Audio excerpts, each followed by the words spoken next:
everyone, and welcome to my channel. If it's your first time, I hope that you enjoy watching my video. If it isn't your first time, then welcome back. I heard so many mixed options or opinions about this, and I had to test it for myself because some people say that polyurethane will peel straight off epoxy resin, and then others say that it bonds like glue. So I wanted to do a proper split test. So on the one side of the actual dragon, which I had poured with epoxy, I sanded it so that it was quite rough so that the polyurethane would stick to it, and the other half of it I left plain. I didn't touch it and it was smooth. And then I poured the poly over it and I left it to cure. And what happened next really surprised me. So let's get into the test and see what happened. So when I was doing the dragon part, I wanted the epoxy to get quite warm because I was adding some glitter to it and I didn't want the glitter to sink. I wanted it to stay suspended. So I got to about 39 degrees, as you can see on the thermometer, and then I added my glitter.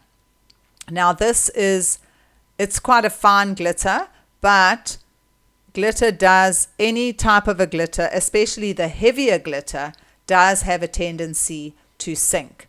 So unfortunately, you have to either add glue, which I do sometimes, but if I have time, I leave it to get really warm because my epoxy resin is able to get quite nice and thick. My deep pour does not like to get thick, so unfortunately I have to use the glue with my deep pour resin, whereas this resin gets nice and thick and I can add the glitter and it stays suspended. There I just added in a bit of some gray pigment and I am ready to pour. So like I did say originally, I was quite interested because some people say that you can't mix the two because it peels off. And so I wanted to see whether it makes a difference to try have one section of it with the original epoxy and then the other part of it sand it so that the polyurethane can actually have something to grip onto. Now here I was getting a little bit carried away. I put some black pigment in and I put some more glitter in. I did want him to be nice and shiny and glittery, but he does have quite a deep mouth and face section, so I just wanted to make sure that I didn't get any air bubbles in. So I was just carefully pouring the epoxy into the face and mouth section just to make sure I didn't get any air bubbles. So I could have sped this up, but sometimes it's nice just to watch the process in real time because I do speed a lot of my videos up. But sometimes I like to just leave it so that you can actually see what we do in real time. If I had to leave my videos in real time and not edit out any of the parts of it, you would be here for hours. So I do tend to fast forward in a lot of my videos, and I have actually cut down the time that of my videos that I put up because I don't know whether people get bored, so I'm trying out shorter versions. So let me know in the comments whether you prefer my shorter versions or whether you prefer the longer versions where I do waffle a bit and show a bit more of the techniques and things that I do.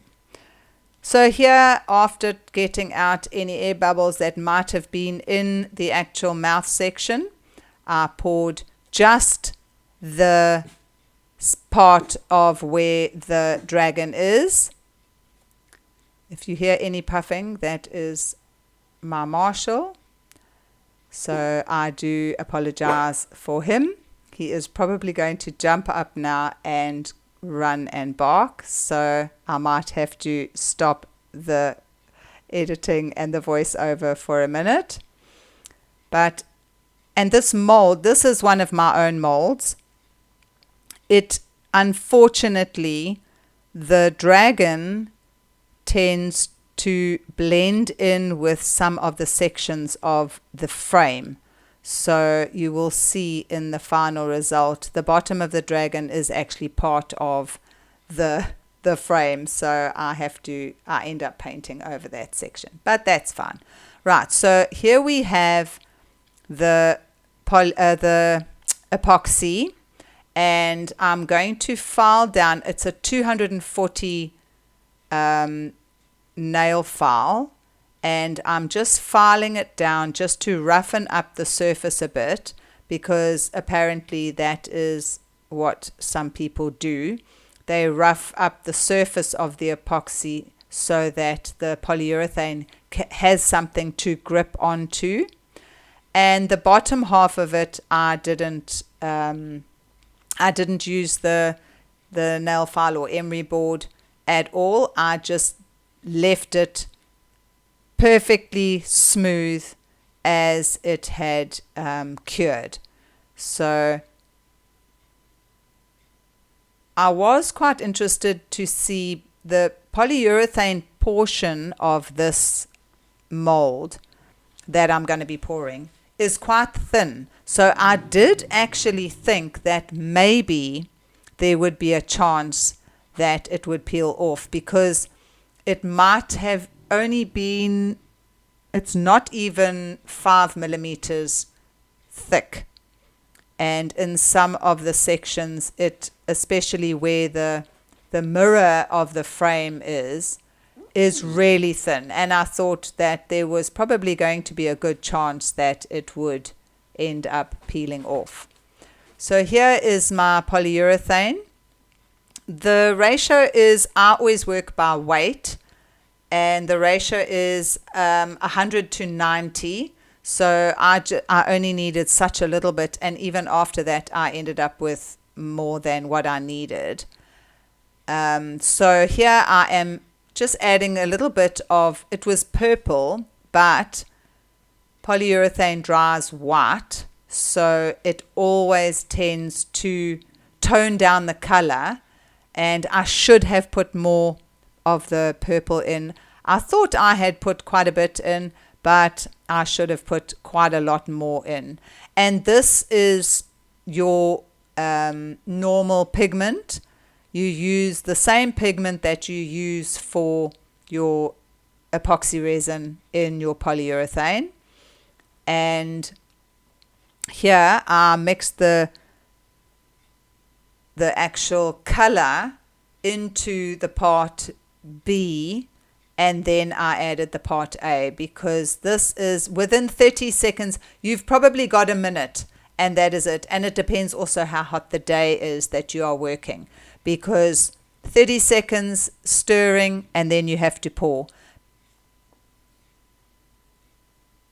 It is actually amazing to work with, because it's such a quick cast, and within half an hour to an hour, once it's cooled down, that's it. You can unmold it and you have your piece. So the polyurethane is so nice to work with. But anyway, we were just doing a test to see whether the epoxy would stick to it. So I was just pouring quite slowly, but you have to work quickly with the polyurethane. You really have to work quickly. And I had extra left over, because like I said, the actual frame of this mold is thin. So I did have a bit extra that I poured into a mold that I had standing nearby. So once it was cool and it had basically cured nicely, I took it out of the mold, and that mouth section really gets into that mold. And I think it looked amazing. The color could have been a bit darker. It's a little bit too pink to go with the darker dragon, but it cured beautifully, and there was a little bit of overpour here and there, but nothing to write home about. And now I just wanted to test whether it was going to pull off, and literally I could not pull it off. Even though the frame was quite thin, the dragon would not pull off that polyurethane. And not even either of where I had sanded or not sanded, it didn't make any difference. You can see the polyurethane did sort of blend in inside the frame. You can see how it goes slightly up the side of the dragon. So whether that made a difference, I'm not sure. If it was two flat pieces, maybe then it might have come off, but this was not budging. It was stuck down fast. So I just thought I would just decorate it, just because the pink was a little bit too pink for my liking. So I just decided I would just decorate it a little bit. And also, like I mentioned in the beginning, the dragon seeped into the frame portion, so I wanted to make that a little bit of a purpley pink color as well. So I just went around it with my markers, gave him some red eyes and some red mouth and teeth, a red mouth and some red teeth. And then I used some UV resin. It's the silver glitter UV resin, just to put into the section that is supposed to be the mirror part. So that was my little resin experiment, and honestly I didn't expect it to hold on that strongly. If you've had a different experience with polyurethane over epoxy, I'd love to hear in the comments, because I feel like this one really depends on whether you use a different technique or whether it's on a flat surface of epoxy resin that it tends to peel off. So guys, I hope you enjoyed watching, and as usual, again, until next time, have a great one.